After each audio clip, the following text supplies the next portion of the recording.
guys, what's going on, dudes? It is David here. We are back with another video. Now, in this video, guys, we shall be discussing my Daytona experience. Yes, if you guys did not know, this past Sunday, I personally attended the 2022 Daytona 500, the 64th annual Daytona 500. Now, I'm going to show a few pictures on the screen that I took when I was at the racetrack. And I got some good seats. I gotta say, I got some good seats. But I also got to see some of the action for the first time. And man, was I a bit surprised at what happened during the race. The first part of the stage, the first part of the race, the green flag hits. There will be a video, I think if I could get it, there'll be a video next to me or a video on screen of me like recording the start of the race. And I just gotta say this, I completely forgot how loud these cars can be. I completely forgot. I haven't been to a NASCAR race since 2015, so I completely forgot how loud these cars would be. They were ringing my eardrums, and I didn't even have headphones in. So I advise any of you who are watching this video, if you ever personally attend a NASCAR race, bring earphones or bring headphones or get a scanner. That'll at least quiet down the mess. But when it came to the opening stage of the race, I gotta say the opening stage of the race was pretty good because obviously we didn't see a train and they were actually battling side by side, and you saw two lines battling against each other. At one point it was the inside line that was working, the next it was the outside line, then back to the inside, and it was back and forth up until the final few laps of stage number one, where ultimately the biggest incident up until stage 3 happened, and that was the wreck where Harrison Burton ended up flipping. That took out Harrison Burton, that took out Ross Chastain, that took out William Byron. William Byron, man. Besides the 2018, I think the 2019 Daytona 5, the Coke 0400, William Byron hasn't really had that much luck at Daytona. I think it was actually 2020 if I remember right, with the Coke 0400 for William Byron. But besides that, he hasn't had that much luck in Daytona. I expected him to do very good considering the Hendrick cars were going to be very strong. And turns out the only Hendrick car that actually had a good, strong day was Chase Elliott. And he actually was the one that had the most problems. And he ended up being the best finishing Hendrick car out of the Hendrick 4. So I gotta say, that's a disappointment from William Byron. But one thing I also saw during the race that I experienced was tire issues. These crews are using 1 lug nut wheels now. It used to be 5, but now it's 1, so they're like Formula 1. But in the first race, the Daytona 500, we saw about 3 to 4 cautions, and those 3 to 4 cautions were for wheels coming off cars.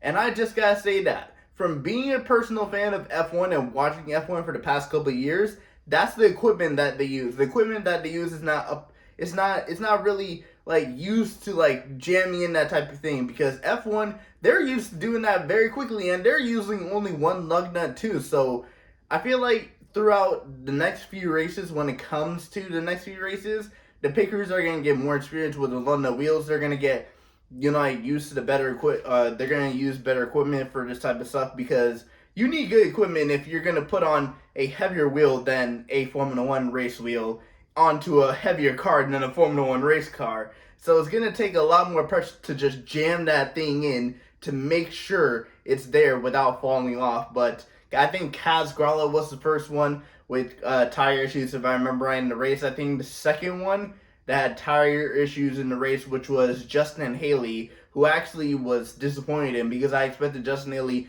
to run very good. His only win was at the Daytona International Speedway, and I expected him to run very good in his first race for colleague racing, but unfortunately for him, he had tire issues. And I think the third one that had tire issues, well, basically not tire issues, but they blew a tire on the wreck and got stuck in the grass, which was Joey Logano and Tyler Reddick, which happened towards the middle of towards the end of stage number 2. And I got to see that wreck personally in hand, and I just gotta say this, I did not expect those cars to get stuck in the grass like that, but that's not a very good thing when it comes to the new tires that NASCAR has for this season. Another thing that I did not really see that much was Tran axle problems, and I did see that happening during the duels, but that did not happen during the race. So I gotta say, that's kind of a good thing I didn't see that race. But the one thing I actually wanted to see, I got to see, was I went to 2015 Daytona. I went to 2015 Homestead. I got to see a wreck, but I never really got to see a wreck happening in front of me. And I want to experience the crowd moment of what happens when that wreck. And when stage number 3 came, oh man, did the crowd get wild.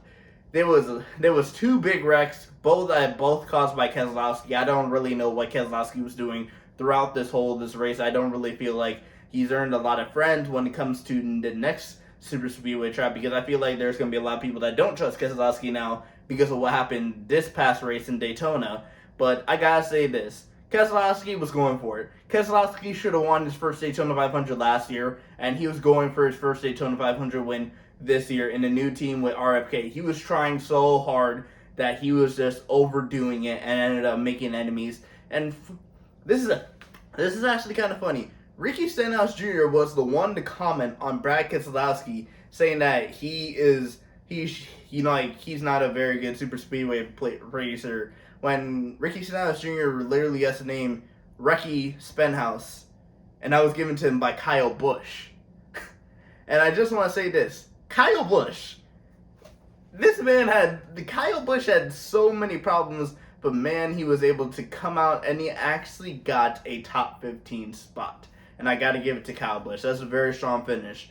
But when it came to stage number 1, that was won by Martin Truex Jr. Stage number 2 should have been won by Brad Keselowski, but was not, due to a certain Chris Buescher getting involved in the final 2 laps of the race to stay ahead and not go a lap down, which I don't understand. Like, why are you trying to do that, and why are you messing up a leader's race just to stay on the lead lap? That makes no point. So I didn't really like Chase Briscoe after that moment. I feel like Brad Keselowski would have won that stage. But hey, Martin Truex Jr. ended up winning the stage, passing Joey Logano. Basically the same type of finish he had with Denny Hamlin, but this time he actually ended up finishing first in the stage. And then stage number 3, and the winner of the race, Austin Cindric. Congratulations to Austin Cindric, but does he deserve it? No, because I don't know why Penske takes advantage of their teammates that are willing to help their other teammates. Brad Keselowski last year was willing to help Joey Logano get to the lead. He wanted to win the Daytona 500. Joey Logano should have let Brad Keselowski win the Daytona 500 last year, because Joey Logano already has one. Brad Keselowski doesn't. I've already explained the situation, how I feel about the way Denny Hamlin should have gave Kyle Busch the 2019 Daytona 500, but that's enough for discussion. But this year, Austin Cindric gets pushed to the lead by his teammate Ryan Blaney. And what does he do? He decides to run Blaney into the wall on the final lap, not giving Blaney a very good shot at battling him for the Daytona 500, which I just want to say, which would have been a battle for both their first Daytona 500 wins. Ryan Blaney ended up finishing, 4th place because of that. Chase Briscoe finished 3rd. Bubba Wallace comes 2nd again. And I just want to say this also, if it determines that the Penske and RFK wheels are illegal, I think NASCAR actually hasn't really declared the official winner, Austin Cindric. So if that ends up taking the win away, that means Bubba Wallace will get the win, and Bubba Wallace will be the first African American to win the Daytona 500 in history NASCAR, which would be a very big thing. And I think it'd be bigger than Austin Cindric winning the Daytona 500. So we'll have to see when it comes to that what NASCAR decides to do with that. But throughout my personal experience with the race, I overall enjoyed it. I already did an interview with a fellow YouTuber, fellow NASCAR personality, Taylor Kitchen, with the show Above the Yellow Line, that you guys can check out. The interview will be down in the description down below, so make sure you go check that out. But for my personal experience attending the Daytona 500, it was a very great experience. I'm very happy that I got to attend this, and I'm just excited for the next couple races. I'll probably be back at another NASCAR event later on at Homestead, or probably even the second race in Daytona, but most likely it will be Homestead, considering that's a lot more closer to me, because I had to travel at least 3 to 4 hours to go to Daytona, and it was worth the trip. It was honestly worth the trip. So I just want to say this: if you guys want to go attend a NASCAR race, and this is going to be your first race to attend, go to a track like Daytona or Talladega, or any track that's like super exciting. If you hear your friends talking about the track has exciting racing, go to the race and watch that race as your first experience, because that will definitely most likely get you into the sport, like how it got me into the sport when it came to that. But that's it for today's videos, guys. That was my opinion my personal experience watching and attending the Daytona 500 2022. and I will see you guys all later with another video. Peace.